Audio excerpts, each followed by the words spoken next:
Hi guys and welcome back to the channel Deepak Yadav Education. Welcome to the daily The Hindu and Indian Express news and editorial analysis of 22nd of June 2022. तो guys आज है तारीख 22 जून 2022 और है Wednesday.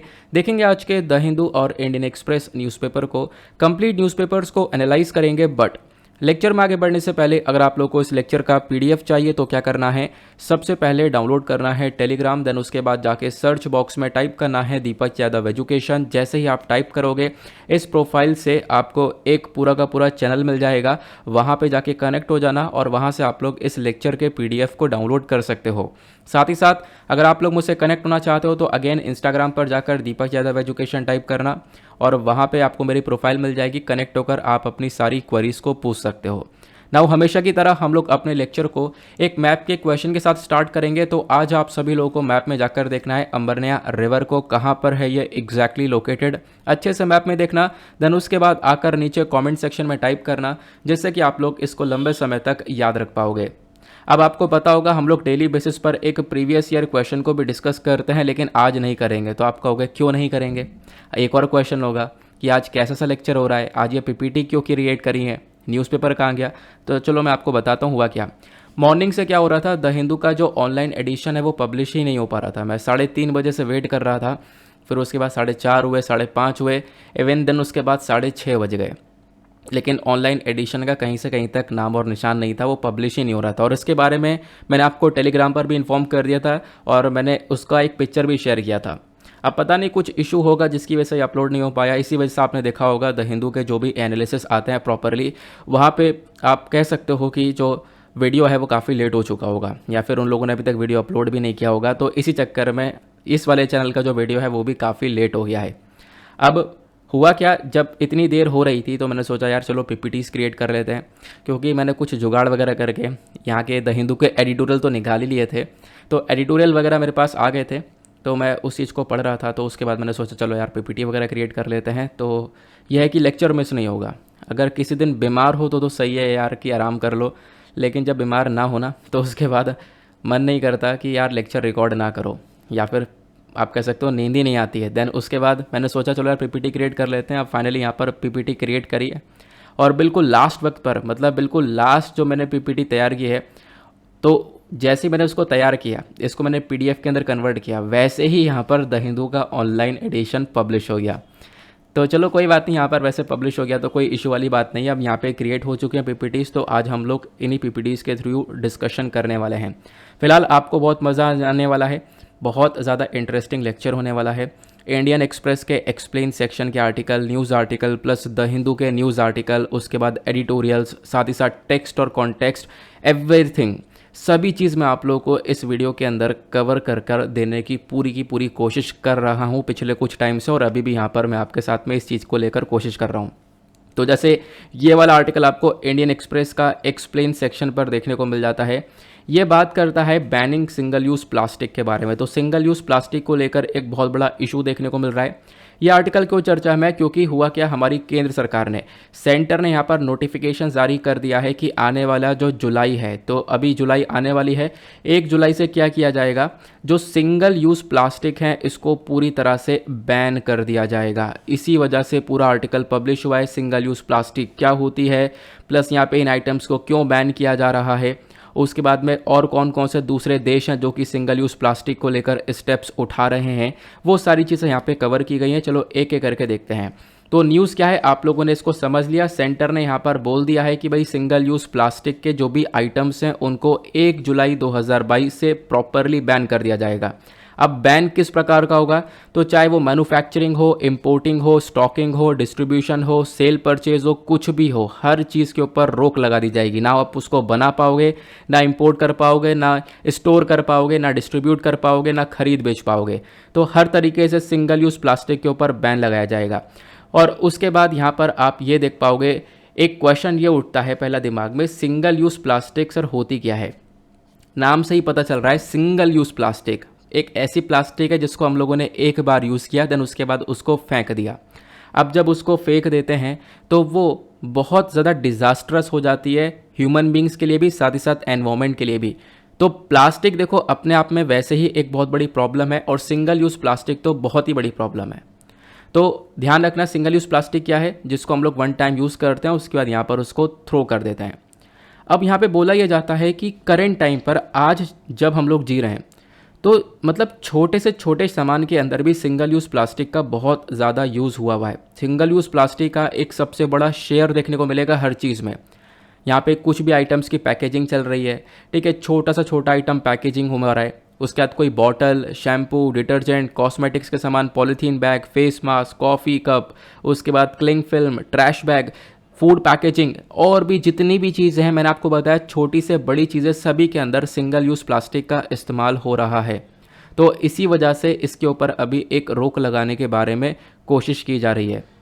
अब single use plastic कितना ज़्यादा खतरनाक हो सकता है आप इसको देखो। जैसे यहाँ पर प्लास्टिक बॉटल है, आपने एक बार यूज़ की, थ्रो कर दी, तो आप जब यहाँ पर थ्रो कर दोगे तो पता है इसकी उम्र कितनी है, अप्रॉक्स 450 ईयर्स। तो आप लोग यहाँ पर देख सकते हो कि एक प्लास्टिक की बॉटल 450 साल तक एनवायरमेंट में रह सकती है।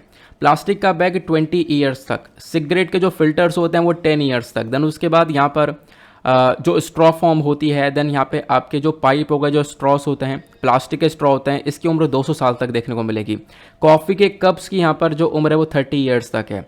प्लास्टिक के आपको यहाँ पर स्पून वगैरह देखने को मिलती है, जिसको हम लोग कटलरी बोलते हैं, इसकी उम्र 100 से ज़्यादा साल की है।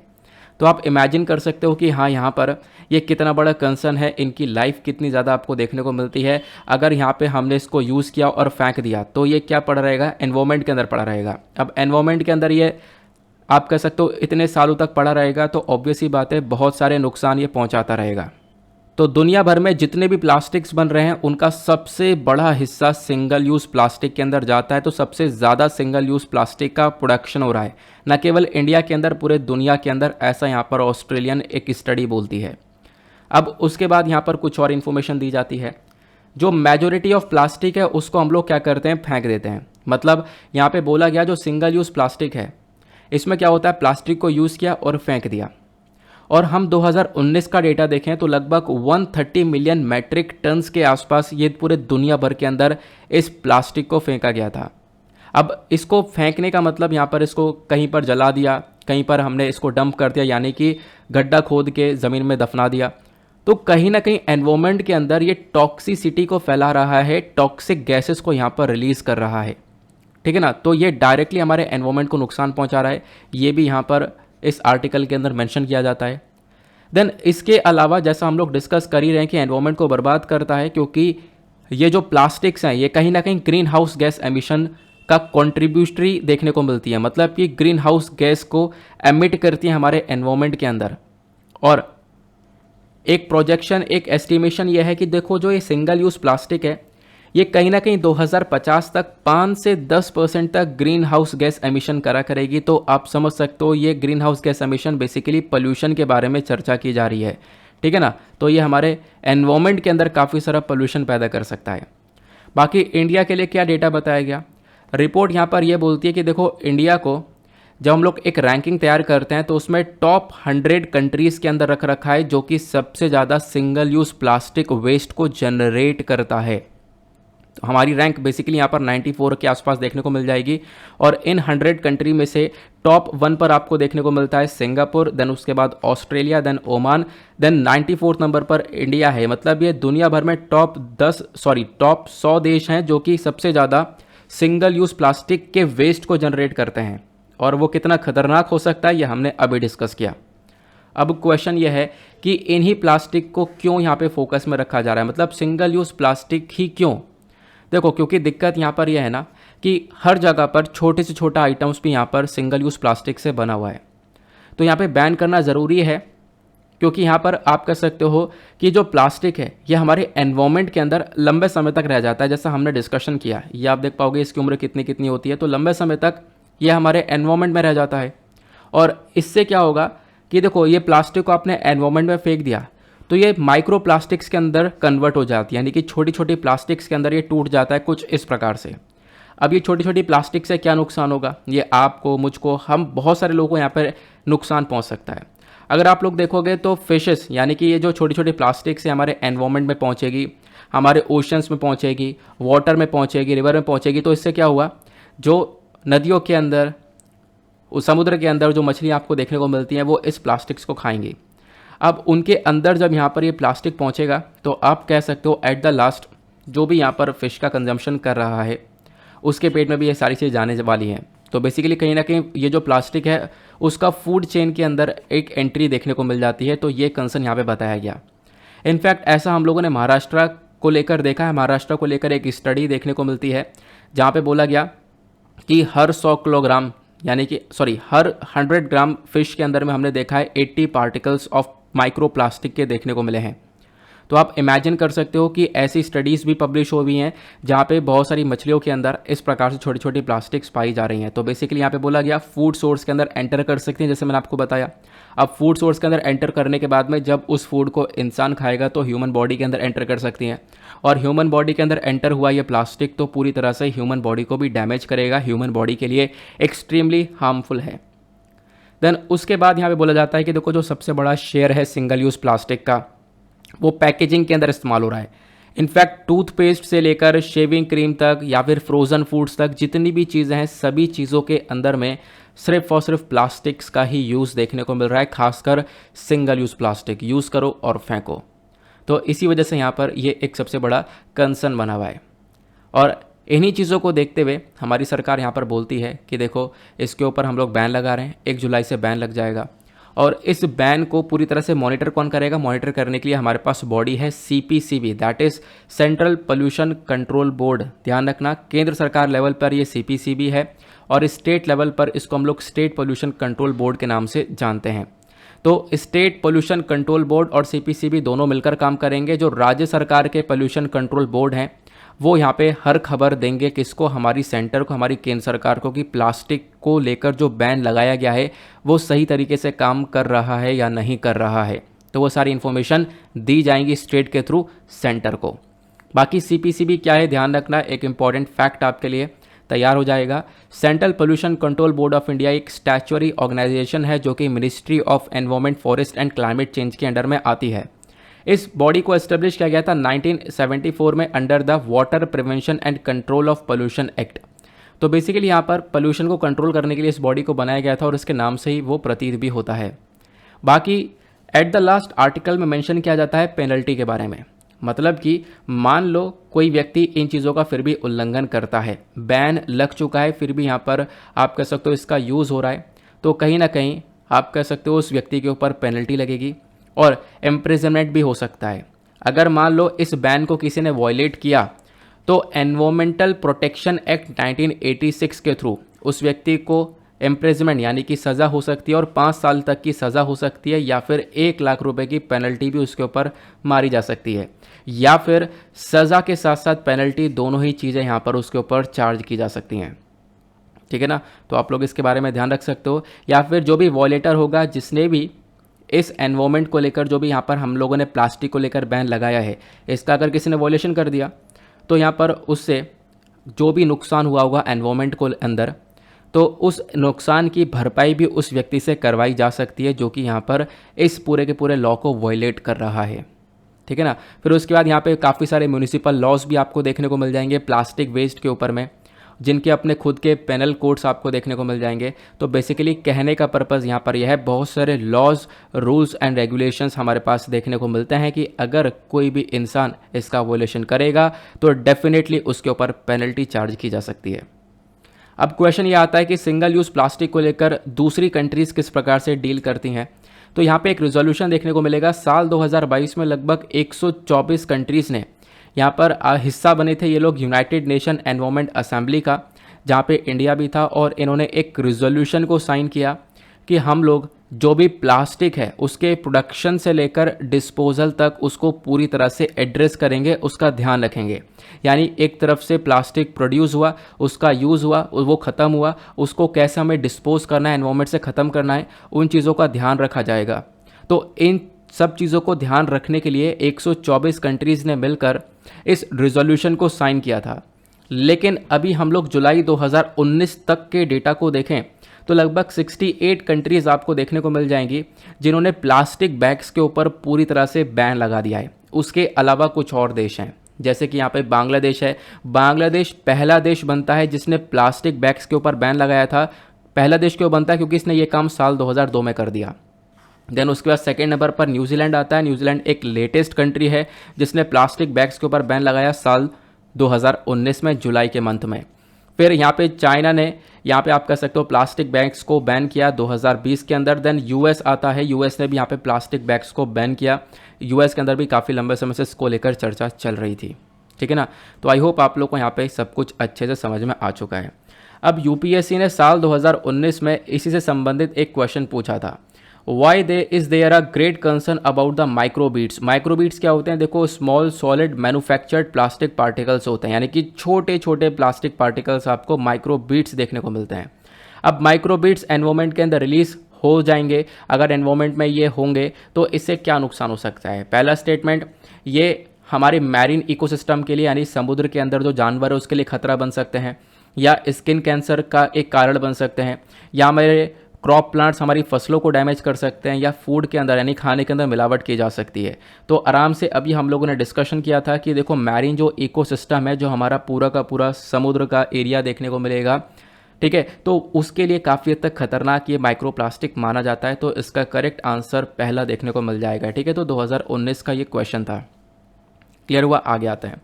अब आगे आने से पहले एक और इन्फॉर्मेशन मैं आपके साथ में शेयर कर दूं कि देखो, वैसे तो हमारे इस चैनल पर 2 वीडियोस डेली अपलोड होते हैं। द हिंदू का वीडियो आप लोगों ने देख ही रहे हो, उसके बाद एक करंट अफेयर का वीडियो अपलोड होता है, वो भी काफ़ी ज़्यादा इंपॉर्टेंट होता है, आप लोग जाकर ज़रूर देखो। लेकिन आज मैं क्यों बता रहा हूँ, क्योंकि देखो, आज के मॉर्निंग के वीडियो में, करंट अफेयर के वीडियो में मैंने डिस्कशन किया था असम के बाढ़ के बारे में।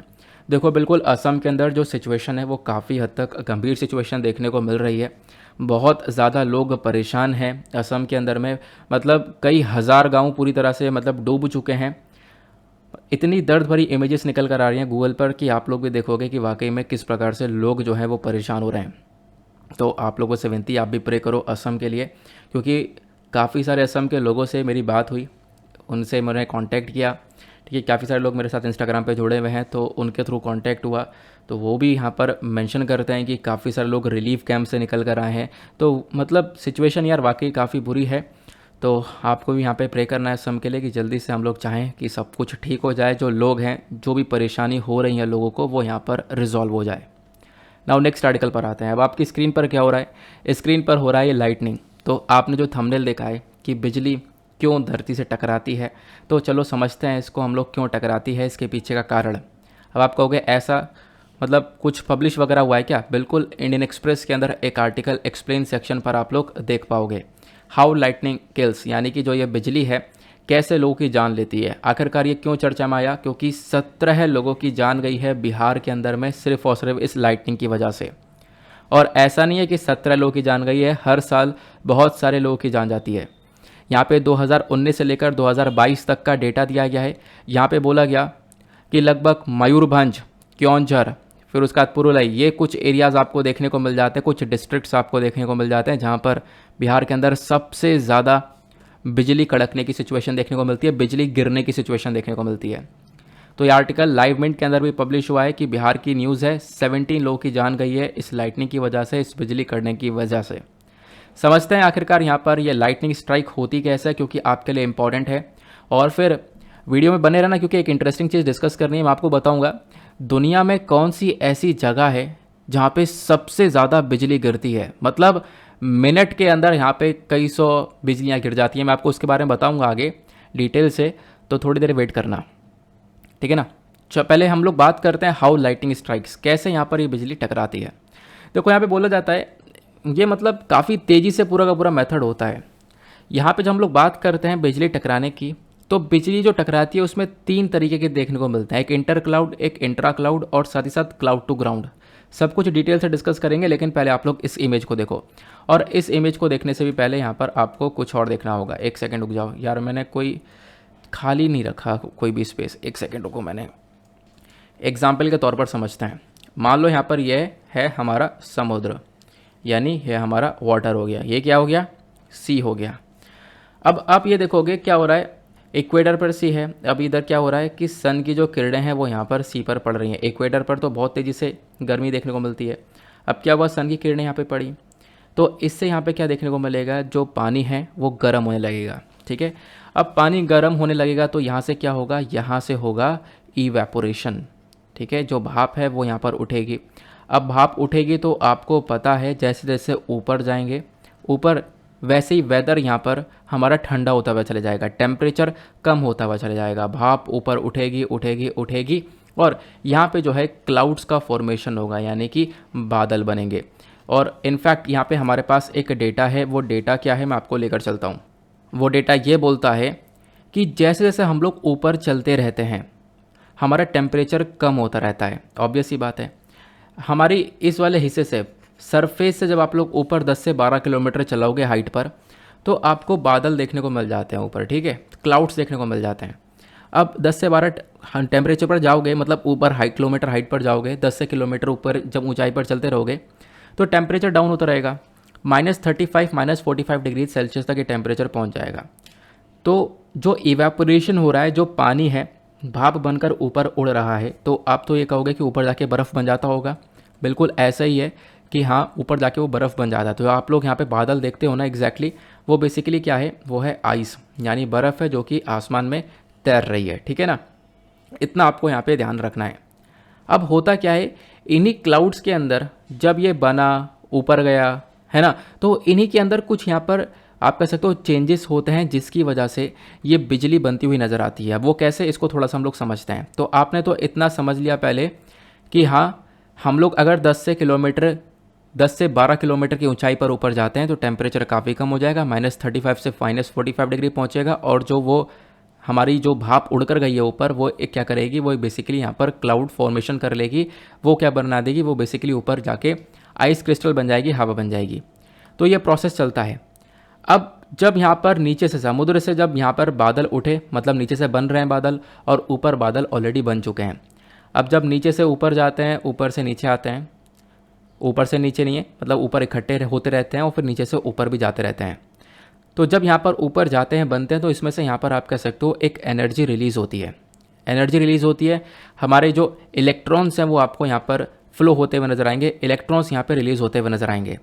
तो मान लो यहाँ पर नीचे से बादल गया ऊपर बनने के लिए, ऊपर इकट्ठा होने के लिए, क्योंकि ऊपर बादल बनता हुआ नज़र आ रहा है, ऊपर इकट्ठे हो रहे हैं। तो यहाँ पर क्या होगा, जब नीचे से जाएंगे तो नीचे वाले से टकराएंगे तो इसमें से क्या होगा, इलेक्ट्रॉन्स निकलेंगे। ऊपर जो बादल होंगे वो तो बिना इलेक्ट्रॉन वाले हो जाएंगे, नीचे आपको यहाँ पर इलेक्ट्रॉन्स वाले बादल देखने को मिल जाएंगे। तो यहाँ पर हमारे पास इलेक्ट्रॉन निकल कर आ जाएगा, ठीक है ना।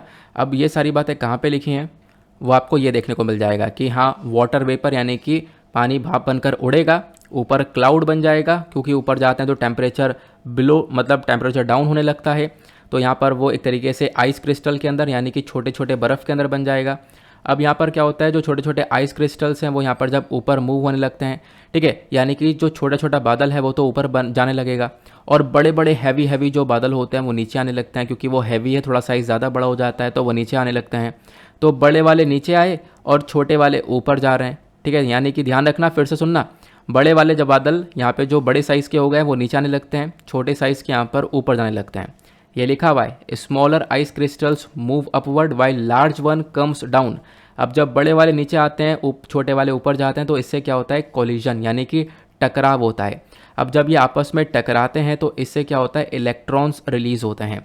और इसी प्रोसेस में यहाँ पर हम लोग देख पाएंगे इलेक्ट्रॉन्स रिलीज़ होते हैं और इसी से यहाँ पे क्या होती है, जो बिजली है, इलेक्ट्रिकल स्पार्क्स, वो देखने को मिलता है। तो जो ये फ्री इलेक्ट्रॉन्स मूव हो रहे हैं ये और ज़्यादा यहाँ पर कोलिशन करते हैं, यानी एक दूसरे से टकराते हैं और इसी की वजह से यहाँ पर हम लोग देख पाते हैं इस प्रकार से बिजली जनरेट हो रही है, ठीक है ना। तो ध्यान रखना, आइस क्रिस्टल बने, यानी पहले तो पानी भाप बनकर वाटर वेपर बनकर उड़ा, आइस क्रिस्टल बने, जो भारी वाले हैं वो नीचे आए, हल्के वाले ऊपर गए, आपस में टकराए, जब टकराए तो यहाँ पर जो इलेक्ट्रॉन्स है वो रिलीज़ हुआ और उसके बाद हम लोग को इस प्रकार से एनर्जी देखने को मिल जाती है। अब मैंने जैसा आपको बताया, बिजली जो है वो कड़कती है, वो 3 प्रकार की देखने को मिलती है। अब 3 प्रकार की कैसे, एक होती है इंटर क्लाउड। इंटर क्लाउड मतलब अपने आपस में अंदर, बादल के अंदर ही अंदर जहाँ पे इस प्रकार से वो बिजली कड़क रही है, इसको हम लोग बोलते हैं इंटर क्लाउड। दूसरा क्या होता है, दूसरा आपको देखने को मिलेगा इंट्रा क्लाउड।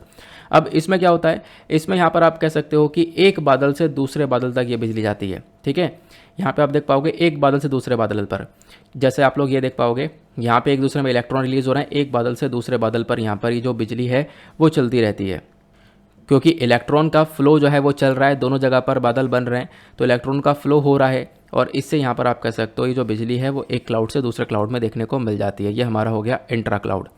अब ये दोनों ही जो बिजली है यानी कि इंटर क्लाउड बादल के अंदर और एक दूसरे में जो टकराव देखने को मिल रहा है, ये दोनों ही यहाँ पर हार्मलेस हैं, मतलब ये ज़्यादा ही खतरनाक नहीं है, ये कोई नुकसान पहुँचाती नहीं है, ये आसमान में हो रही हैं। लेकिन अब आती है एक और प्रकार की बिजली, वो आती है क्लाउड टू ग्राउंड, यानी कि बादल से सीधा धरती पर आती है वो। अब जब बादल से सीधा धरती पर आती है तो ऑब्वियस ही बात है ये काफ़ी सारा डैमेज क्रिएट करती है, जो हमारी प्रॉपर्टी वगैरह है वो पूरी तरह से डैमेज कर देती है। तो यहाँ पर क्या होता है, एक जो बिजली मैंने आपको बताया वो डायरेक्टली अर्थ पर आती है। अब आप कहोगे वो अर्थ पर क्यों आती है, क्योंकि जो हमारी अर्थ है वो basically good conductor of electricity है, तो वहाँ पे बहुत आराम से इलेक्ट्रिसिटी फ्लो होती है। इसी वजह से आपने देखा होगा घर के अंदर अर्थिंग की वायर वगैरह करवाई जाती है, ताकि जो अर्थ वगैरह है एक तरीके से वो कंडक्टर मतलब चलती रहे, और अर्थिंग के वायर की वजह से आपके घर के अंदर कोई भी बुरी सिचुएशन ना क्रिएट हो, है ना। तो अर्थ बेसिकली एक गुड कंडक्टर ऑफ इलेक्ट्रिसिटी है, ध्यान रखना। हालांकि जो इलेक्ट्रिसिटी है वो आपको काफ़ी खतरनाक देखने को मिलती है। इनफैक्ट ये जो करंट फ्लो है इसी की वजह से यहाँ पर बहुत सारा डैमेज लाइफ को, यानी कि इंसान की जान जाती है, प्रॉपर्टी भी डैमेज हो जाती है इस लाइटनिंग की वजह से, क्योंकि वो सीधा अर्थ पर आती है, क्योंकि अर्थ एक गुड कंडक्टर ऑफ इलेक्ट्रिसिटी है। अब होता क्या है, तो आप कहोगे कि ये बिल्डिंग्स के ऊपर या पेड़ के ऊपर क्यों गिरती है, क्योंकि मतलब देखो बिजली जो गिर रही है उसको यहाँ पे सबसे उससे सबसे पास चीज़ क्या पड़ रही है, अब पेड़ उससे सबसे पास पड़ रहा है, धरती से पहले पेड़ पड़ रहा है तो पेड़ पर गिर जाती है वो, जो भी नियरेस्ट चीज़ होगी वहाँ पे वो बिजली गिर जाएगी। तो आप कहोगे इतनी ऊंची ऊंची बिल्डिंग्स बनी हुई हैं, उन बिल्डिंग्स के ऊपर क्यों नहीं गिरती है बिजली, तो उन बिल्डिंग्स के ऊपर इसलिए नहीं गिरती क्योंकि वो लोग यहाँ पर एक मेटेलिक रॉड का इस्तेमाल करते हैं। बिल्डिंग से भी ऊंचा एक मेटेलिक रॉड लगाया जाता है, आप देख पाओगे इस प्रकार से बिल्डिंग्स के ऊपर एक रॉड लगाई जाती है, आपने कई बार देखा होगा, ठीक है, ये आप लोग देख पाओगे इस प्रकार से रॉड होती है। अब ये होता क्या है, इस रॉड से यहाँ पे डायरेक्टली आप कह सकते हो अर्थ का एक कनेक्शन देखने को मिलेगा। तो यहाँ पे क्या होगा, ये जो बिजली है इसे क्या चाहिए, डायरेक्टली अर्थ चाहिए, ठीक है, क्योंकि अर्थ एक गुड कंडक्टर ऑफ इलेक्ट्रिसिटी है। तो ये जो यहाँ पर रॉड है कहीं ना कहीं हमारे अर्थ से बिल्कुल पूरी तरह से कनेक्टेड है। तो इससे यहाँ पर क्या होगा, जो ये बिजली है इस रॉड पर आएगी और रॉड से सीधा यहाँ पर वो धरती के अंदर चली जाएगी, अर्थ पर चली जाएगी, बिल्डिंग को कोई नुकसान नहीं होगा। इसी वजह से यहाँ पर अर्थिंग की वायर की जाती है। आई होप आप लोग यहाँ पर इसको अच्छे से समझ गए होंगे, ठीक है ना। तो इतना ध्यान रखना, इसी वजह से यहाँ पर हम लोग मेटेलिक रॉड वगैरह लगाते हैं। तो बिल्डिंग्स के ऊपर आप देख पाओगे इस प्रकार से बड़ी बड़ी रॉड्स लगाई जाती हैं ताकि इससे बचा जा सके। अब आपका एक क्वेश्चन भी होगा, क्वेश्चन ये होगा कि मान लो सर ये एक तरीके से ये तार है हमारा, कौन सा तार है, बिजली का तार है, इस पे हम लोग देखते हैं कभी कभी कबूतर बैठा रहता है, कोई जानवर बैठा रहता है, बंदर बैठा रहता है, कभी कभी करंट नहीं लगता, कभी करंट लग जाता है, ऐसा क्यों होता है, मैं आपको समझाता हूँ। इनको कभी करंट लगता है कभी करंट नहीं लगता, उसके पीछे का रीज़न यहाँ पर ये देखने को मिलेगा। जब आप बिजली के तार देखोगे तो एक तो आपका इलेक्ट्रिसिटी वाला तार जा रहा होगा, दूसरा आपका अर्थिंग वाला तार जा रहा होगा। अगर एक इंसान ने सिर्फ एक वायर अगर पकड़ रखा है तो उसको कुछ नहीं होगा, लेकिन एक वायर के साथ में अगर उसने अर्थिंग वाला वायर भी पकड़ लिया तो वो वहीं पर इलेक्ट्रिसिटी का झटका ले लेगा। तो इसी वजह से कोई जानवर है अगर वो दोनों ही तार पकड़ लेता है तो ऑब्वियस ही बात है उसको यहाँ पर करंट लग जाता है। लेकिन यहाँ पे अगर वो एक तार पे बैठा रहता है तो उससे यहाँ पर कोई दिक्कत होती नहीं है, क्योंकि इलेक्ट्रिसिटी के लिए अर्थिंग की काफ़ी ज़रूरत पड़ जाती है। तो आई होप आप लोग यहाँ पर इसको काफ़ी अच्छे से समझ गए होंगे, ठीक है, कि अर्थिंग का कितना बड़ा रोल देखने को मिलता है। अब क्वेश्चन ये है कि सबसे ज़्यादा बिजली कहाँ पर गिरती है, आपने बोला था कि आप स्टार्टिंग में बताओगे। तो देखो सबसे ज़्यादा जो लाइटनिंग एक्टिविटी है पूरे पृथ्वी के ऊपर वो आपको देखने को मिलती है लेक माराकाइबो पर। लेक माराकाइबो कहाँ पर है, लेक माराकाइबो आपको वेनेजुएला में देखने को मिलेगा। ये लेक कुछ इस प्रकार से दिन के टाइम पर देखने को मिलती है और रात के टाइम पर यह डिज़ास्ट्रस नज़ारा देखने को मिलेगा। ये बिल्कुल रियल पिक्चर है जो आप लोग देख पा रहे हो, ये इस प्रकार से बिजलियाँ गिर रही हैं इस लेक माराकाइबो पर, ठीक है ना। अब लेक माराकाइबो एक ऐसी जगह आपको देखने को मिल जाती है जहाँ पर बोला जाता है कि मतलब कि हर दिन 250 से ज़्यादा बिजलियाँ गिरती हैं।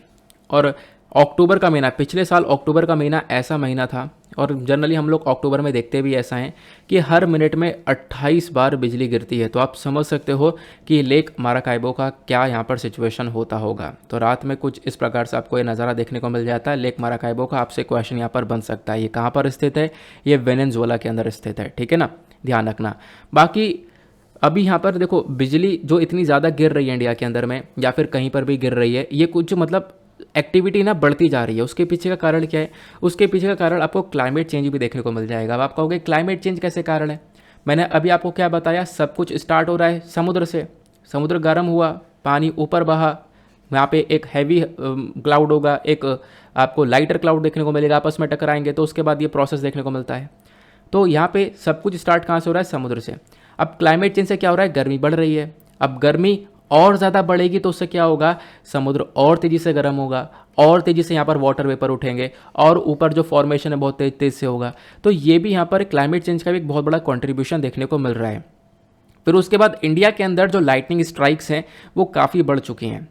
यहाँ पे बोला गया कि लगभग 18.5 मिलियन के आसपास लाइटनिंग स्ट्राइक्स रिकॉर्ड करी गई हैं भारत के अंदर अप्रैल 2020 से मार्च 2021 के बीच में। तो एक साल के अंदर इतनी बार यहाँ पर बिजली गिरी है इंडिया के अंदर में, इसको रिकॉर्ड किया गया है। और ये सारा डेटा यहाँ पर रिलीज़ किया है लाइटनिंग रेजिलिएंट इंडियन कैंपेन ने, जिसको हम लोग LRIC के नाम से जानते हैं। अब LRIC क्या है, क्वेश्चन बन सकता है। तो LRIC अपने आप में एक जॉइंट इनिशिएटिव है, यानी काफ़ी सारे अलग अलग डिपार्टमेंट्स ने मिलकर इस इनिशिएटिव को स्टार्ट किया है, जैसे कि climate resilient observation system promotion council, then national disaster management authority, India meteorological department. ये यहाँ पर कुछ आपको ग्रुप्स देखने को मिलेंगे जिन्होंने इस पूरे के पूरे इनिशिएटिव को स्टार्ट किया। तो यहाँ पे मेंशन ये किया जाता है, ऑब्वियस सी बात है कि देखो जो स्ट्राइक्स हैं, यानी खासकर लाइटनिंग स्ट्राइक्स हैं, बिजली गिरने की जो घटनाएं हैं वो लगातार इंडिया में बढ़ रही हैं। ठीक है, इसको आप लोग ध्यान रख सकते हो। आई होप आप लोगों को यहाँ पर इस चीज़ के रिगार्डिंग भी एक प्रॉपर क्लैरिटी मिल चुकी है। अब पहले तो हम लोग अपने एक मेंस के क्वेश्चन को देख लेते हैं। तो आज का मेंस का क्वेश्चन क्या है? वो है how good nutrition has the power to empower womens and childrens. तो एक अच्छा क्वेश्चन है, क्योंकि इसके ऊपर रिसेंटली एक एडिटोरियल आया था, मैंने आपके साथ में डिस्कशन किया था डिटेल से कि वेमेन और बच्चों की न्यूट्रिशन के ऊपर अगर हम लोग काम कर जाएं तो इससे कितने सारे बेनिफिट्स मिल सकते हैं। तो आप नीचे कमेंट सेक्शन के साथ साथ यहाँ पर आप लोग पेन पेपर पर क्या कर सकते हो, एक पेपर पर अपना आंसर लिखना। आंसर लिखने के बाद में टेलीग्राम पर जाना, सर्च बॉक्स में टाइप करना Deepak Yadav education mains answer writing. Mains answer writing वाला ग्रुप आपको मिलेगा, वहाँ पे आप लोग अपने आंसर्स को सबमिट कर सकते हो। सभी लोग एक दूसरे के आंसर्स को वहाँ पर रिव्यू भी करते हैं।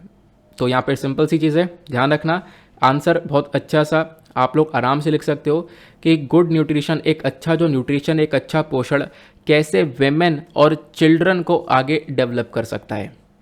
चलो आते हैं नेक्स्ट एडिटोरियल की तरफ। अगेन ये भी इंडियन एक्सप्रेस का ही है, फिर उसके बाद हमारे द हिंदू के आगे के सारे एडिटोरियल्स और टेक्स्ट एंड कॉन्टेक्स्ट। यहाँ पे चर्चा की जाती है ब्लैक स्वान इवेंट के बारे में। ये आर्टिकल बहुत ज़बरदस्त है हमारे एग्जामिनेशन के पॉइंट ऑफ व्यू से। GS पेपर 3 इकोनॉमी से आप लोग इस आर्टिकल को रिलेट कर सकते हो। तो ये ब्लैक स्वान इवेंट होता क्या है, हम लोग इसको समझेंगे। एक नया सा कॉन्सेप्ट चर्चा में है। तो इसको हमने ब्लैक स्वान क्यों बोला है? जब आप लोग स्वान को देखते हो तो आपने ज़्यादातर वाइट स्वान्स को ही देखा होगा, है ना।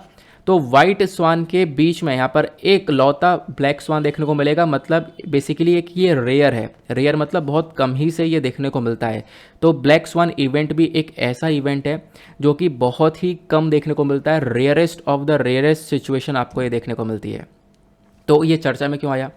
चर्चा में इसका कॉन्टेक्स्ट ये है कि देखो RBI की स्टडी है, रिजर्व बैंक ऑफ इंडिया ने एक स्टडी करी है। स्टडी में बताया कि इंडिया को एक झटका लग सकता है आने वाले टाइम पर। लगभग $100 बिलियन जो हैं वो इंडिया से आउटफ्लो हो सकता है, पैसा इंडिया से बाहर जा सकता है। तो मतलब इंडिया को, खासकर इंडिया की इकोनॉमी को एक बहुत बड़ा झटका रख सकता है। एक रिस्की सिनेरियो सा क्रिएट हो रहा है। तो ये बेसिकली बहुत रेयर सिचुएशन, ऐसा होता नहीं है, इसी वजह से इसको ब्लैक स्वान इवेंट का नाम दिया गया है। ठीक है, तो ब्लैक स्वान इवेंट क्या है? जो ये टर्म है ना ब्लैक स्वान इवेंट, ये डिस्क्राइब करता है कैटास्ट्रॉफिक रिजल्ट को, यानी सबसे ज़्यादा डिजास्ट्रस रिजल्ट, अनएक्सपेक्टेड रिजल्ट। हमने कभी ऐसा सोचा ही नहीं था कि ऐसा हो जाएगा और अचानक से ऐसा हो गया है। ठीक है, तो आप लोग यहाँ पर इसके बारे में ध्यान रखना है। इसी को हम लोग बोलते हैं ब्लैक स्वान इवेंट। ठीक है, कैटास्ट्रॉफिक को हम लोग आपत्तिजनक भी बोल सकते हैं, कुछ एकदम से ही सिचुएशन क्रिएट हो जाए। यहाँ पर क्या होता है कि देखो, मतलब ये स्टॉक मार्केट में भी देखने को मिल सकता है। लगातार मान लो स्टॉक मार्केट डाउन हो गया, एक बहुत बड़ा लॉस देखने को मिल सकता है, या फिर करेंसी कोलैप्स हो सकती है किसी कंट्री की। तो ये सारे ब्लैक स्वान इवेंट के अंदर आता है, मतलब जिसको हम प्रेडिक्ट नहीं कर सकते, जिसका हम लोग अंदाजा नहीं लगा सकते, वो ब्लैक स्वान इवेंट है। अभी जो टर्म है ब्लैक स्वान इवेंट की, ये पॉपुलराइज करी गई है नासिम निकोलस तालिब के थ्रू। तो ये नाम ध्यान रख सकते हो, क्वेश्चन बन सकता है। एक फाइनेंस के प्रोफेसर हैं, इन्होंने यहाँ पर ये नाम दिया। और ये नाम दिया गया है क्यों? क्योंकि पास्ट टाइम पे यानी कि भूतकाल में हमने देखे हैं बड़े बड़े ब्लैक स्वान के इवेंट्स देखने को मिले हैं। कैसे कैसे इवेंट? तो सबसे बड़ा एग्जाम्पल है 2008 का फाइनेंशियल क्राइसिस। 2008 का फाइनेंशियल क्राइसिस मुझे लगता है सभी लोग इससे वाकिफ़ होंगे। तो यहाँ पे क्या होता है, जो यूएस का हाउसिंग मार्केट होता है, यूएस का खुद का मार्केट होता है, वो पूरी तरह से क्रैश कर जाता है 2008 के फाइनेंशियल क्राइसिस के अंदर। एक सबसे ज़्यादा खतरनाक ब्लैक स्वान इवेंट था ये अमेरिका के अंदर में, बिल्कुल अनएक्सपेक्टेड था, कुछ भी प्रिडिक्ट नहीं था कि ऐसा कुछ हो सकता है और पूरा हाउसिंग मार्केट क्रैश हो गया था। उसके बाद 2008 में एक और इवेंट होता है जिम्बाब्वे के अंदर। जिम्बाब्वे के अंदर सबसे ज़्यादा तगड़ा हाइपर इन्फ्लेशन, मतलब आप कह सकते हो ऐसी महंगाई जैसी आज तक किसी ने नहीं देखी है 21st सेंचुरी के अंदर में। यहाँ पे बोला गया 79.6 बिलियन परसेंट से यहाँ पर इन्फ्लेशन इंक्रीज हुआ था। ये 79.6 बिलियन परसेंट है। इतने परसेंट से जो इन्फ्लेशन है वो यहाँ पर अपने उच्च स्तर पर पहुँचा। मतलब इसको भी प्रेडिक्ट करना, इसका अंदाज़ा लगाना बिल्कुल इम्पॉसिबल था और कंट्री की जो धज्जियाँ उड़ गई थी फाइनेंशियल कंडीशन की। तो इसी वजह से यहाँ पर मेंशन किया गया, ये भी एक ब्लैक स्वान इवेंट था। उसके बाद यहाँ पर एक और 2001 के अंदर भी एक ब्लैक स्वान इवेंट देखने को मिला, बिल्कुल सेम प्रकार का। फिलहाल आपको ये दो एग्जाम्पल से समझ में आ गया होगा। और ऐसे ही मतलब बहुत सारे इकोनॉमिस्ट के थ्रू एक एग्जाम्पल दिया गया रिसेंट टाइम का, वो है कोविड-19 को लेकर, कि कोविड-19 भी एक ब्लैक स्वान इवेंट है क्या। लेकिन बहुत सारे इकोनॉमिस्ट ने बाद में बोला कि देखो नहीं यार, कोविड-19 को हम लोग ब्लैक स्वान इवेंट में नहीं रख सकते, क्योंकि बाद में हम लोग को अंदाज़ा होने लगा। स्टार्टिंग में अंदाज़ा नहीं था, लेकिन बाद में धीरे धीरे अंदाज़ा होने लगा। लेकिन फिर भी कोविड-19 को भी ब्लैक स्वान इवेंट के अंदर कंसिडर कुछ लोग कर रहे हैं। अब क्वेश्चन ये है कि हम लोग इसको ब्लैक स्वान इवेंट ही क्यों बोलते हैं? क्योंकि देखो जो ब्लैक स्वान है ये बहुत रेयर है। मतलब पहले सिर्फ कहानियाँ हुआ करती थी, ये भाई ब्लैक स्वान है, ब्लैक स्वान, इस प्रकार की कहानियाँ हुआ करती थी। लेकिन एक बार हमने देखा इन सारे के सारे सफ़ेद स्वानों के अंदर एक बार एक लौता ब्लैक स्वान देखने को मिल गया। इसी वजह से यहाँ पर हम लोग ब्लैक स्वान जो है इवेंट बोलते हैं, क्योंकि एक ये rare of the rarest situation ये क्रिएट करता है। ये तो हो गया ब्लैक स्वान इवेंट। अब एक होता है ग्रे स्वान इवेंट। अब आप कहोगे इसमें क्या डिफरेंस है? सिंपल सा डिफरेंस है यार। ब्लैक स्वान इवेंट ऐसा जिसको हम लोग प्रेडिक्ट नहीं कर सकते, कांट प्रेडिक्ट, जिसका हम लोग बिल्कुल अंदाज़ा नहीं लगा सकते। लेकिन ग्रे स्वान इवेंट ऐसा है जिसको हम लोग बहुत अच्छी तरीके से प्रेडिक्ट कर सकते हैं और उसके लिए आराम से प्रिपेयर हो सकते हैं, तैयार हो सकते हैं कि भाई ये कंसर्न आने वाला है, ये परेशानी आने वाली है, इसके लिए तैयार हो जाओ। तो वो है हमारा ग्रे स्वान इवेंट। ठीक है ना? आई होप आप लोग को दोनों टर्म्स बहुत अच्छे से समझ में आ चुकी हैं। आरबीआई की रिपोर्ट ये बोलती है कि जो ये ब्लैक स्वान इवेंट है इसकी वजह से यहाँ पर लगभग 7.8 लाख करोड़ तक का आउटफ्लो देखने को मिल सकता है। ये सारा पैसा कंट्री से जा सकता है। इसके पीछे कई सारे कारण है। कई सारे कारण क्या है? पहली बात तो आप देख पाओगे करंट टाइम पे इंडिया का जो स्टॉक मार्केट है वो बुरी तरह से हिट हो चुका है। उसके पीछे का कारण यूएस का जो फेडरल रिजर्व आपको देखने को मिलेगा, यूएस का जो फेडरल बैंक आपको देखने को मिल जाता है।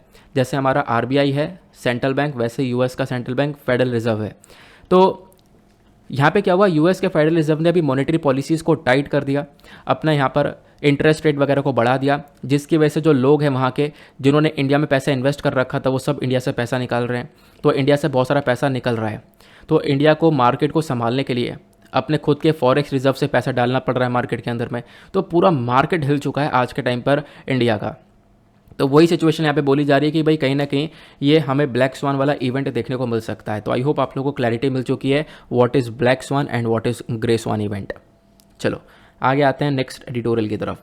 आज का द हिंदू का एडिटोरियल है। जैसे मैंने आपको बताया न्यूज़पेपर सुबह पब्लिश नहीं हो रहा था, लेकिन उसके बावजूद भी मेरे हाथ में ये एडिटोरियल लग जाता है। ठीक है, मतलब कुछ जुगाड़ वगैरह करा तो उसके बाद में एडिटोरियल आ गया हाथ में। तो ये एडिटोरियल बात करता है एनालाइजिंग स्पेक्ट्रम ऑक्शन के बारे में। तो क्या है स्पेक्ट्रम ऑक्शन समझेंगे, प्लस इसमें क्या प्रॉब्लम आज के टाइम पर देखने को मिल रही है रिजर्व प्राइस को लेकर, वो चर्चा की गई है। तो मैं आपको वही समझाऊंगा। रोहित प्रसाद और वीर श्रीधर साहब ने यहाँ पर इस आर्टिकल को लिखा है। तो 5G टेक्नोलॉजी, ये पूरा आर्टिकल भी मैं सेंड कर दूंगा, डोंट वरी। फिलहाल अभी यहाँ पर इस आर्टिकल के, क्योंकि आर्टिकल मुझे मिला नहीं, अगर आर्टिकल होता तो मैं पूरा आर्टिकल पेस्ट करता यहाँ पर, लेकिन कोई बात नहीं। अभी फिलहाल हमारे पास इन्फॉर्मेशन जो है एडिटोरियल की वो मिल चुकी है। 5G टेक्नोलॉजी क्या है, क्योंकि देखो 5G टेक्नोलॉजी को लेकर बहुत चर्चा हो रही है। रिसेंटली हमारे कैबिनेट ने एक अप्रूवल दे दिया है कि भैया जुलाई के एंड में हम लोग 5G का ऑक्शनिंग करने वाले हैं। 5G टेक्नोलॉजी की, 5G का स्पेक्ट्रम का ऑक्शनिंग करने वाले हैं। तो 5G है क्या? देखो जी जो है इसका वो है मतलब जनरेशन मोबाइल नेटवर्क। जिस प्रकार से हम लोग पहले 1G आया, 2G आया, 3G आया, 4G आया, वैसे ही आपको ये 5G नेटवर्क देखने को मिलता है, 5th जनरेशन। ठीक है ना। ऑब्वियस ही बात है, यहाँ पर 5G पर आ चुके हैं तो जो स्पीड है हम लोग को वो बहुत ज़्यादा मिलती है। इंटरनेट स्पीड 5G के अंदर एक हाई बैंड स्पेक्ट्रम की देखने को मिलती है। अगर हमें 4G के अंदर 1 Gbps की स्पीड मिल रही थी, लेकिन तो उसी को कंपेयर करोगे जब 5G से, तो 5G के अंदर इससे 20 गुना ज़्यादा 20 Gbps की स्पीड तक हम लोग को मिल रही है। तो 5G अपने आप में बहुत ज़्यादा फास्टर इंटरनेट लेकर आएगा, ध्यान रखना इसके बारे में। अब ये जितने भी जी हैं हमारे 1G 2G 3G, इनका इवोल्यूशन कैसे हुआ, ध्यान रखना, आपसे क्वेश्चन बन सकता है। जैसे 1G को सबसे पहली बार लॉन्च किया गया था 1980s के अंदर में। जब 1G आया स्टार्टिंग में तो सिर्फ और सिर्फ हम लोग वॉइस कॉल्स को ही सपोर्ट कर पाते थे, वॉइस कॉल्स के थ्रू ही बातचीत कर पाते थे। फिर उसके बाद में 2G को लॉन्च किया गया 1990s में, जहाँ पे कुछ डिजिटल रेडियो सिग्नल्स का यूज़ होने लगा, वॉइस कॉल के साथ साथ कुछ इंटरनेट का ट्रांसमिशन होने लगा, 64 kbps के आस की स्पीड मिलने लगी। फिर 3G को लॉन्च किया गया साल 2000 के आसपास, और यहाँ पे अब आपको इंटरनेट की स्पीड मिलने लगी है 1 Mbps से लेकर 2 Mbps के आसपास की। मतलब इतनी स्पीड में आप लोग आराम से वॉइस कॉल्स वगैरह कर सकते हो, प्लस वीडियो कॉल्स कर सकते हो और वीडियो कॉन्फ्रेंसिंग वगैरह भी कर सकते हो। फिर उसके बाद यहाँ पर 4G आता है। 4G को लॉन्च किया जाता है साल 2009 में। यहाँ पर जो इंटरनेट की स्पीड मिलती है वो आपको 100 Mbps से 1 Gbps की स्पीड मिल जाती है। अपने आप में एक हाईएस्ट इंटरनेट, 3D वर्चुअलिटी, ये सारी फैसिलिटीज़ आपको 4G नेटवर्क के अंदर प्राप्त हो जाती हैं। लेकिन अब हम लोग 4G से भी आगे बढ़ रहे हैं 5G की तरफ। मैंने आपको बताया 4G के अंदर अगर आप लोग को 1 Gbps की एक मैक्सिमम स्पीड मिल रही थी, तो 5G के अंदर आपको मैक्सिमम 20 Gbps के आसपास की स्पीड मिल सकती है। ठीक है ना, क्लियर हो गया। अब जब हम लोग बात करते हैं जो स्पीड आपको मिलेगी, इसके अंदर अलग अलग स्पेक्ट्रम होंगे। स्पेक्ट्रम मतलब यहाँ पे अलग अलग स्पीड होगी। एक होगा लो बैंड स्पेक्ट्रम, जहाँ पे स्पीड आपकी नॉर्मल होगी, कुछ Mbps में मिला करेगी, जो कि आप घर के पर्पज़ के लिए यूज़ कर सकते हो। मिड बैंड स्पेक्ट्रम में स्पीड थोड़ी सी बढ़ जाएगी, ये इंडस्ट्रियल पर्पज़ के लिए हुआ करेगी। हाई बैंड स्पेक्ट्रम में और ज़्यादा स्पीड बढ़ जाएगी, तो आप लोग इसके बारे में ध्यान रख सकते हो। इसे हम लोग बोलते हैं लो बैंड, मिड बैंड और हाई बैंड। स्पेक्ट्रम क्या है तो आप लोग देख पाते होंगे, बेसिकली यहाँ पर जो ये एयर वेव्स आपको देखने को मिलती हैं, रेडियो वेव्स देखने को मिलती हैं। ठीक है, यहाँ पे हमारा टावर हुआ, टावर से रेडियो वेव्स निकल रही हैं, और इसी रेडियो वेव से आपके मोबाइल फ़ोन, टीवी, ये सारी चीज़ें कनेक्टेड हैं। इसी रेडियो वेव्स के माध्यम से आप लोग यहाँ पे काम कर पाते हो, यानी कि फ़ोन पे बातचीत कर पाते हो, कनेक्ट कर पाते हो। बस खाली इंडिया के अंदर सबसे बड़ी दिक्कत यहाँ पर ये देखने को मिल रही है कि जो 5G एयर वेव है ये आपको सबसे ज़्यादा एक्सपेंसिव देखने को मिलेगा। दुनिया भर के अंदर अगर हम लोग बात करें, Italy, south Korea, Australia, UK, उसके बाद ऑस्ट्रिया, देन स्पेन, इन सभी कंट्रीज़ के अंदर जब आप लोग देखोगे तो स्पेक्ट्रम की प्राइसिंग काफ़ी ज़्यादा देखने को मिल जाती है। उसके बाद में इंडिया टॉप पर है। बाकी कुछ देश हैं जिन्होंने बहुत लंबे समय पहले ही डेवलप कर लिया है इस 5G टेक्नोलॉजी को, वहाँ पर मतलब इसके दाम जो है बहुत कम है। लेकिन इंडिया के अंदर आप देख पाओगे जो प्राइसिंग है वो डेफिनेटली बहुत ज़्यादा होने वाली है इस 5G की, ऐसा यहाँ पे बोला जा रहा है। तो क्या होता है, मैंने आपको बता दिया, जो आपके टावर हैं, टावर से एयरवेव्स निकलती हैं, और ये जो एयरवेव्स हैं, अब मैं आपको स्पेक्ट्रम और ऑक्शन का थोड़ा मतलब समझता हूँ, क्योंकि यहाँ पर स्पेक्ट्रम और ऑक्शन क्या हुआ, ये क्या है, मैं आपको समझाता हूँ। पहली चीज़ यहाँ पर क्या है, एयरवेव्स। ठीक है, एयरवेव्स क्या है, टावर लगाया, टावर में से यहाँ पर ये सारी एयरवेव्स निकल रही हैं। अब आपका जो मोबाइल फ़ोन है, ठीक है, अब मोबाइल फ़ोन क्या होता है, जब मान लो किसी को आप लोग फ़ोन लगाओगे तो इससे क्या होगा, ये आपके पास वाले टावर के, यानी जो भी आप लोग कुछ फैसिलिटी ले रहे होंगे, एयरटेल की, जियो की, जिसकी भी ले रहे होंगे, उसके आसपास उस कंपनी का जो टावर है वो आपके आसपास होगा। तो आपका मोबाइल फ़ोन उस टावर के एयरवेव से कनेक्ट करेगा। फिर जिस व्यक्ति को आप लोग कॉल कर रहे हो उसके मतलब उसके फ़ोन में जो भी सिम होगा उसके आसपास उस सिम का जो टावर होगा उससे कनेक्ट करेगा। और फिर उसके बाद यहाँ पर एयरवेव से एयरवेव कनेक्ट होने के बाद में आप लोग जो है एक दूसरे के साथ में फ़ोन पर कनेक्ट हो पाते हो। अब जो ये एयरवेव है ये आती हैं गवर्नमेंट के कंट्रोल में, सरकार के अंडर में आती हैं। तो सरकार यहाँ पर इसकी बिडिंग करता है, ऑक्शनिंग करती है सरकार, मतलब यहाँ पर इसकी बोली लगवाई जाती है हर साल। तो अब की बार जुलाई के अंत में यहाँ पर इसकी बोली लगवाई जाएगी। तो जुलाई के अंत में 5G की स्पेक्ट्रम की ऑक्शनिंग स्टार्ट होने वाली है, जिसमें एयरटेल, जियो जैसी कंपनियां बोली लगवाएंगी और उसके बाद सरकार से कुछ टाइम के लिए जो एयरवेव से बोलेंगी और फिर उससे जो ये एयरवेव से वो आपके घर तक पहुंचाई जाएंगी। ठीक है ना, तो आप लोग इसके बारे में ध्यान रखना, ये सारी बातें बताई गई हैं।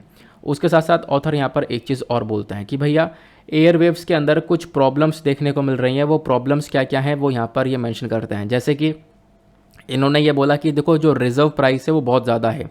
सबसे पहली बात, यहाँ पे अब की बार की जो प्राइसिंग देखने को मिल रही है वो पहले के कंपैरिजन में ज़्यादा है। पहले की जो प्राइसिंग है वो यहाँ पर बोला जा रहा है कि सरकार की वो यहाँ पर लगभग सॉरी 3,90,000 करोड़ के आसपास देखने को मिल रही थी। करंट टाइम पे जो इसकी प्राइसिंग है वो है 4,31,605 या फिर 4,31,605 करोड़ की आपको ये प्राइसिंग देखने को मिल रही है। तो पहले के कंपैरिजन में अब की बार रिजर्व प्राइस ज़्यादा है, मतलब ज़्यादा पैसा यहाँ पर इन टेलीकॉम कंपनीज़ को देना होगा सरकार को। अब यहाँ पे मेंशन ये किया जाता है कि भैया अगर रिजर्व प्राइस ज़्यादा रहेगा तो बोली कम लगाई जाएगी, ठीक है ना। तो अब की बार सिचुएशन कोई ज़्यादा अच्छी होने वाली नहीं है पहले के कंपैरिजन में, क्योंकि अब की बार बोली कम लगाई जाने वाली है, ये यहाँ पर बोला जा रहा है, ठीक है ना। क्योंकि रिजर्व प्राइस ज़्यादा है, 4G के टाइम पे बोली लगाई गई थी, अब रिजर्व प्राइस यहाँ पे ज़्यादा आ जाएगा, तो ज़्यादा आ जाएगा तो ऑब्वियस सी बात है ज़्यादा पैसा देना होगा और ये कंपनीज़ यहाँ पर ज़्यादा पैसा देंगी नहीं।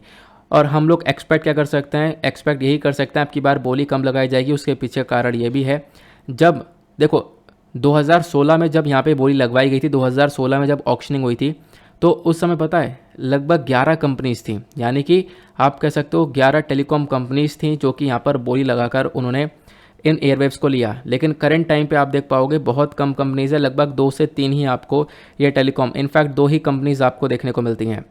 तो 2 ही कंपनीज़, अब की बार कंपनी भी कम है बोली लगवाने के लिए।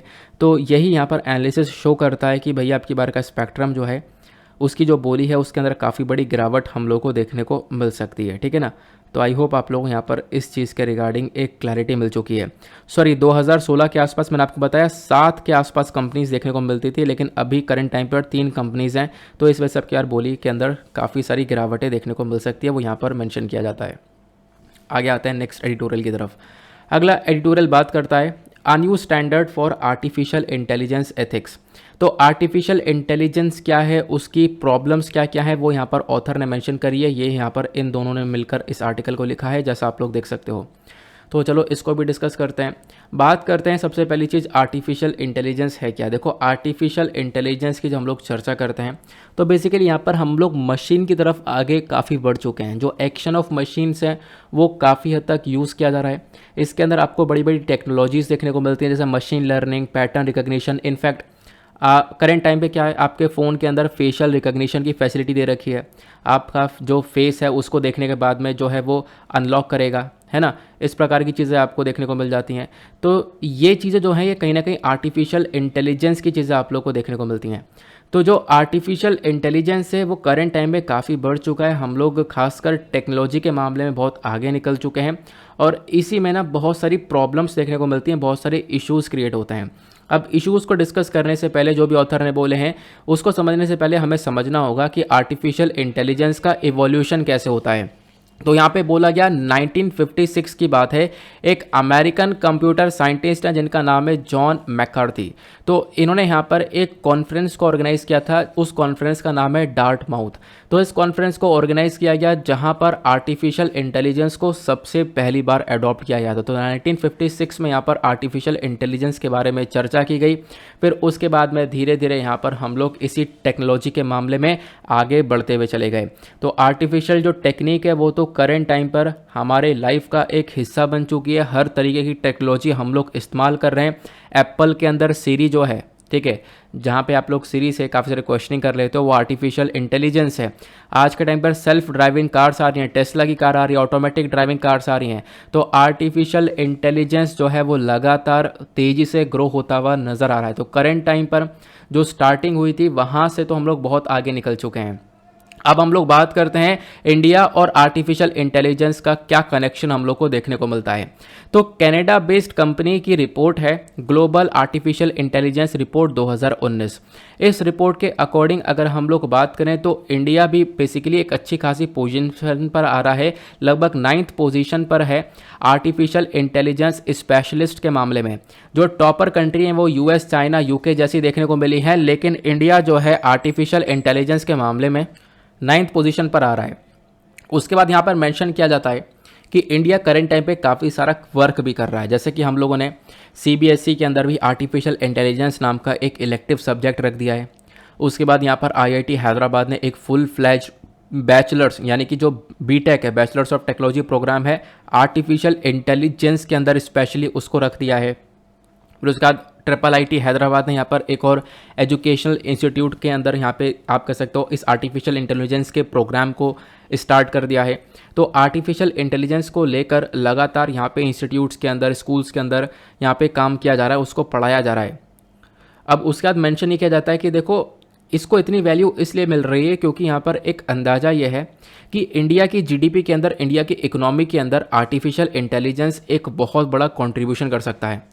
इनफैक्ट बोला यह जाता है कि 957 बिलियन डॉलर्स तक का जो कंट्रीब्यूशन है भारत की जीडीपी में, वो 2035 तक ये आर्टिफिशियल इंटेलिजेंस कर सकता है। तो भारत की ग्रोथ में एक बहुत बड़ा जंप आर्टिफिशियल इंटेलिजेंस दे पाएगा।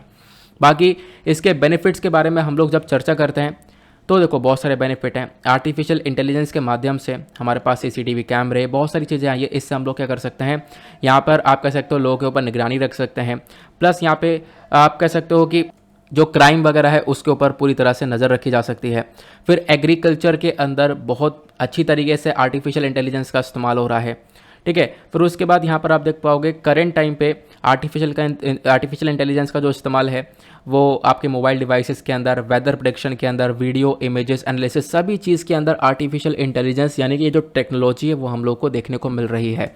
लेकिन इसमें काफ़ी सारी प्रॉब्लम्स भी हैं। सबसे पहली प्रॉब्लम है प्राइवेसी की।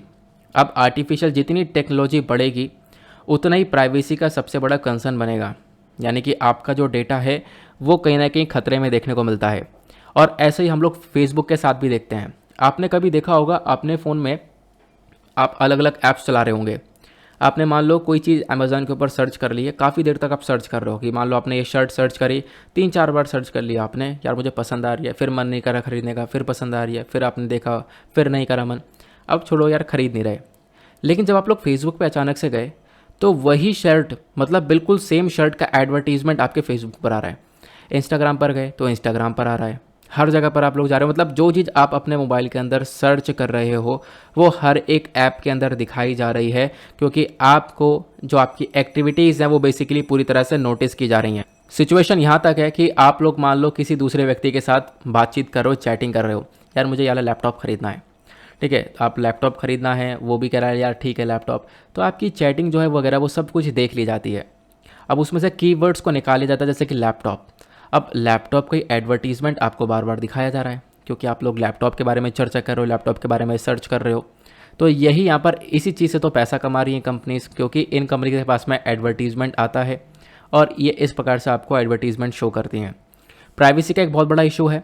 दूसरा यहाँ पर टेक्नोलॉजिकल अनएम्प्लॉयमेंट। देखो सबसे बड़ी दिक्कत क्या देखने को मिलेगी ना, जिस प्रकार से टेक्नोलॉजी बढ़ रही है, आगे चीज़ें बढ़ती रहेंगी, इससे क्या होगा, लोग की जॉब उतनी ही जाएंगी, ठीक है। अभी क्या है, पहले 10 लोग मिलकर यहाँ पे काम कर रहे थे, हाथ से चीज़ों को बना रहे थे। अभी यहाँ पर एक बटन दबाना है और उस बटन को दबाते ही यहाँ पे काम शुरू हो गया और उसके बाद मशीन जो है सारा काम खुद कर रही है। तो क्या हुआ, वो 10 लोग कहाँ जाएंगे। तो ये जो बेरोज़गारी, खासकर टेक्नोलॉजिकल अनएम्प्लॉयमेंट वाली सिचुएशन, वो यहाँ पर हम लोग को देखने को मिल जाती है इस आर्टिफिशियल टेक्नोलॉजी के तहत, ठीक है ना। तो ये सारी बातें यहाँ पर ऑथर ने मेंशन करी हैं। फिर ऑथर यहाँ पर मेंशन ये करते हैं कि भाई आर्टिफिशियल टेक्नोलॉजी करेंट टाइम पर काफ़ी ज़्यादा खतरनाक भी हो चुकी है। खतरनाक होने का मतलब यह है कि जब आप लोग मान लो फेशियल रिकग्निशन की तरफ बढ़ते हो, यानी कि आप लोग यहाँ पर फेशियल रिकग्निशन का इस्तेमाल कर रहे हो, आप अपने फ़ोन के अंदर लॉक लगा लिए और वो फ़ोन जो है आपका फेस दिखाकर ही ओपन होगा। तो इस प्रकार की टेक्नोलॉजी इस्तेमाल की जा रही है। वो पता है यहाँ पर इस टेक्नोलॉजी के अंदर बहुत सारा एरर रेट भी देखने को मिला है। एरर रेट का मतलब है यहाँ पर बहुत सारी दिक्कत देखने को मिली है। अब जब हम लोगों ने ये एरर रेट देखा तो सबसे बड़ी प्रॉब्लम यह है कि इस आर्टिफिशियल इंटेलिजेंस ने क्या किया, जो गोरे लोग हैं, लाइट स्किन्ड मैन हैं, उनके अंदर एरर रेट सिर्फ 1% का है, मतलब उनको ज़्यादा दिक्कत नहीं हो रही है, वो आराम से अपने फ़ोन को अनलॉक कर पा रहे हैं। लेकिन जो डार्क कलर के मैन, यानी कि जिनकी स्किन थोड़ी सी डार्क है, उनके अंदर जो एरर रेट आ रहा है वो 19% का है, ठीक है। फिर उसके बाद में यहाँ पे मेंशन किया गया है जो डार्क स्किन वेमेन आपको देखने को मिल रही हैं, उनका जो एरर रेट है वो 35% आ रहा है। मतलब कि टेक्नोलॉजी इस प्रकार से हम लोग डेवलप कर रहे हैं कि उसके अंदर भी मतलब डिस्क्रिमिनेटरी यानी भेदभाव वाली चीज़ें डेवलप हो रही हैं, ठीक है, या फिर आप कह सकते हो एक बायस जैसी सिचुएशन डेवलप हो रही है। जो गोरा है, जिसकी लाइट स्किन है, मतलब आप कह सकते हो उसको उसके मतलब उसके फेस को स्कैन करने में लगभग 1% का एरर रेट है, और जो डार्कर कलर का है उसका फेस को स्कैन करने के लिए यहाँ पर 19% का एरर रेट है। और जो वेमेन है, उस खासकर जो डार्क कलर वेमेन है, उनके फेस को स्कैन करने के लिए 35% एरर रेट है। तो ये यहाँ पर ऑथर मेंशन करते हैं, ये एक बहुत बड़ा चैलेंज है कि हम लोग आर्टिफिशियल इंटेलिजेंस को किस प्रकार से डेवलप कर रहे हैं। तो यहाँ पे इसके डेवलपमेंट के ऊपर हम लोग को डेफिनेटली एक बहुत बड़ा सुधार चाहिए, क्योंकि नहीं तो फिर ये हमारे लिए एक बहुत बड़ा मतलब बवाल क्रिएट करता हुआ नजर आएगा।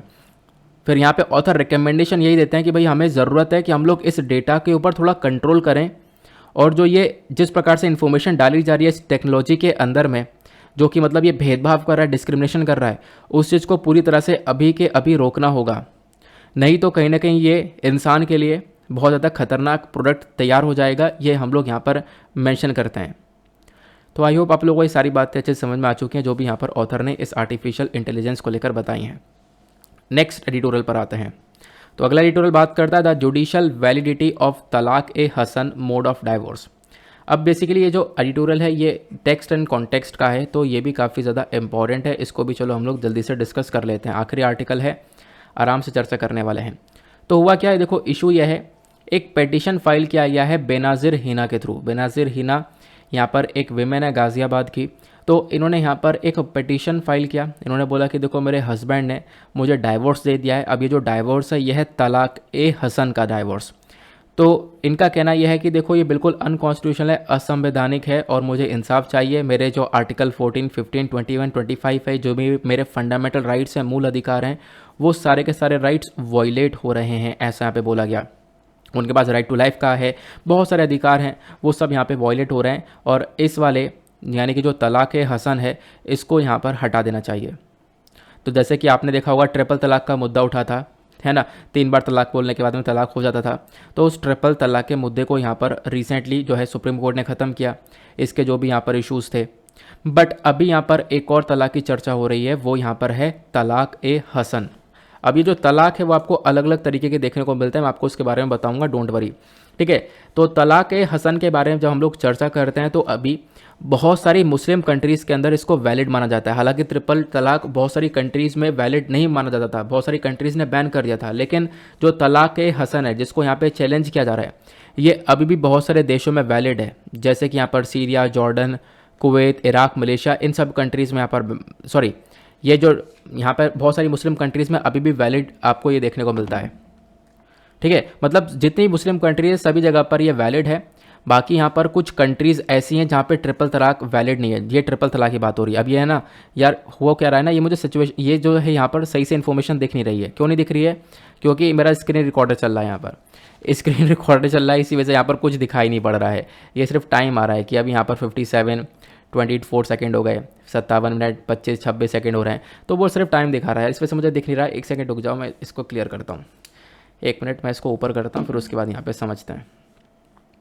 यार 1 सेकंड रुक जाओ यार, ये नहीं हो रहा, चलो कोई बात नहीं, यहाँ पर मैं कोशिश करता हूँ देखने की। तो यहाँ पे बोला जा रहा है तलाक ए हसन जो है अभी भी बहुत ज़्यादा लीगल है बहुत सारी मुस्लिम कंट्रीज़ के अंदर में, लेकिन अभी भी जो ट्रिपल तलाक है वो अभी भी बहुत सारी मुस्लिम कंट्रीज़ ने बैन कर, जैसे Egypt, Syria, Jordan, Kuwait, Iraq, Malaysia ने यहाँ पर बैन कर दिया है। लेकिन बात यहाँ पर की जा रही है तलाक ए हसन के बारे में। तो तलाक ए हसन अभी भी वैलिड है काफ़ी सारे देशों के अंदर, ध्यान रखना। अब आते हैं हम लोग तलाक के बारे में, क्योंकि इस पूरे आर्टिकल के अंदर, इस पूरे एडिटोरियल के अंदर तलाक ए हसन के बारे में समझाया गया है। तो देखो, जब हम लोग बात करते हैं तलाक की तो एक तो ट्रिपल तलाक आपको देखने को मिलता था, जिसके बारे में सिचुएशन पूरी तरह से ख़त्म हो चुकी है। आपको पता है सुप्रीम कोर्ट ने इसको अनकॉन्स्टिट्यूशनल बोला, लेकिन बाद में अभी आपको और भी अलग अलग तलाक देखने को मिलते हैं। जैसे एक होता है तलाक, मैं पहले लिख देता हूँ, तलाक ए अहसन, ठीक है, क्या अहसन, ध्यान रखना ये होता है अहसन, इसके आगे आ लगा हुआ है। फिर दूसरा होता है तलाक ए हसन, ठीक है, जिसके बारे में हम लोग अभी चर्चा कर रहे हैं। फिर तीसरा आपको देखने को मिलता है तलाक ए बेहदत, ठीक है, ये ध्यान रखना, बेहदत। अभी फ़िलहाल हम लोग अहसन के बारे में चर्चा नहीं कर रहे हैं, लेकिन अहसन में क्या होता है, यहाँ पे आप कह सकते हो लगभग आप कह सकते हो तलाक के बाद जो है, मतलब किसी ने तलाक दे दिया, बोल दिया तलाक, और उसके बाद 90 दिन तक यहाँ पर आप कह सकते हो कि कोई भी सिचुएशन नहीं होती। 90 दिन तक यहाँ पर अलग अलग रहते हैं दोनों लोग, हस्बैंड वाइफ, और 90 दिन बाद यहाँ पर देखते हैं कि भाई हमें साथ में रहना या नहीं रहना है। उसके बाद भी साथ में नहीं रहना है तो फाइनली यहाँ पर तलाक हो जाता है। उसके बाद में ये तो अहसन वाली बात हो गई। तलाक ए हसन वाली जब हम लोग चर्चा करते हैं तो हसन में यहाँ पर 30 दिन के गैप होते हैं, ध्यान रखना। मान लो यहाँ पर पहले एक तलाक दिया, फिर 30 दिन तक यहाँ पर आप कह सकते हो रहे, 30 दिन बाद मिले एक बार, फिर उसके बाद में तब भी मान लो ये तैयार नहीं हुए साथ में रहने के लिए, तब तलाक बोल देंगे दोबारा। फिर उसके बाद यहाँ पर तीसरी बार मिले तो तीसरी बार भी यहाँ पर तलाक बोल देंगे। एक मौलवी जो है इनको बुलाएगा और यहाँ पर 30 दिन बाद साथ में मिलेंगे। अगर यहाँ पे फिर भी एक अंडरस्टैंडिंग डेवलप नहीं होगी तो तलाक यहाँ पे बोलेंगे। तो मतलब आप कह सकते हो तलाक ए हसन के अंदर में 30 दिन पर यहाँ पे तलाक बोला जाता है। इस गैप पर यहाँ पर तलाक बोलकर एक तरीके से तलाक ले लिया जाता है। तो इसी को यहाँ पर बोला जा रहा है कि जो ये एक तरीके से पिटीशन उन्होंने डाला, उन्होंने बोला कि देखो इसको अनकॉन्स्टिट्यूशनल कर देना चाहिए, असंवैधानिक कर देना चाहिए, ठीक है ना। फिर बाद में आता है तलाक ए बेहदत।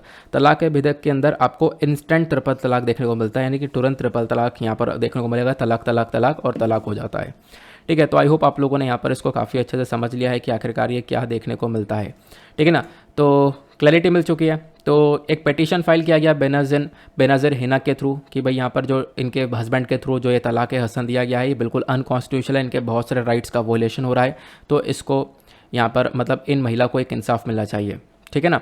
बाकी तलाक ए हसन क्या है मैंने आपको समझा दिया, ट्रिपल तलाक क्या है, तलाक के बीच में इनके बीच में क्या डिफरेंस है वो हम लोगों ने समझ लिया, और ये कुछ कंट्रीज़ ने बैन किया ट्रिपल तलाक को वो हम लोगों ने समझा। बाकी यहाँ पर अभी भी लेकिन ध्यान रखना बहुत सारी मुस्लिम कंट्रीज़ के अंदर जो ये तलाक ए हसन है वो अभी भी चलता है, ठीक है। हसन जिसके बारे में हम लोग चर्चा कर रहे हैं ये आपने समझ लिया। बाकी अपने लेक्चर को समाप्त करेंगे। अब मैंने देखो प्योरली एक्सप्लेनर सेक्शन और एडिटोरियल को ही डिस्कस किया है। उसके अलावा कुछ छोटे छोटे न्यूज़ आर्टिकल होते हैं, वैसे हम वो भी डिस्कस करते हैं, लेकिन आज वो लिए नहीं है क्योंकि अपने पास न्यूज़पेपर आया नहीं था। इस वजह से कोई भी छोटा आर्टिकल होगा तो उसको अगले वीडियो में ऐड कर दिया जाएगा, डोंट वरी, ठीक है। तो कोई परेशान होने की ज़रूरत नहीं है। आज की वोकैबलरीज़ को देख लेते हैं, लेकिन उससे पहले क्या डिस्कशन आपको ऐसे सही लगा, क्या हम लोग ऐसा रखा करें डिस्कशन, आप लोग नीचे कॉमेंट सेक्शन में बता सकते हो। तो वोकैबलरी के अंदर सबसे पहली वोकैबलरी है अकोलेट। अकोलेट मतलब एक अवार्ड या फिर वाहवाही देना। उसके बाद आता है एंडेवर्ड, इसका मतलब to try to do something यानी कि प्रयास करना। उसके बाद एक आता है व्रत यानी कि क्रोध, एक्सट्रीम एंगर। उसके बाद आता है मॉर्बिडिटी, मॉर्बिडिटी मतलब नंबर ऑफ पीपल जो कि अफेक्टेड होते हैं पर्टिकुलर डिजीज से यानी कि बीमार, ठीक है, बीमारी आपको देखने को मिलती है मॉर्बिडिटी। उसके बाद में आता है फोब ऑफ। फोब ऑफ एक फ्रेजल वर्ब है। अब इसका मतलब है झूठा बहाना बनाना, to put off with a trick, excuse करना, ठीक है। तो यहाँ पर फॉब ऑफ हम लोग इसको बोलते हैं, ठीक है ना। तो आप लोग ध्यान रख सकते हो झूठा बहाना बनाना। तो ये कुछ आज के वोकैब्स हो गए।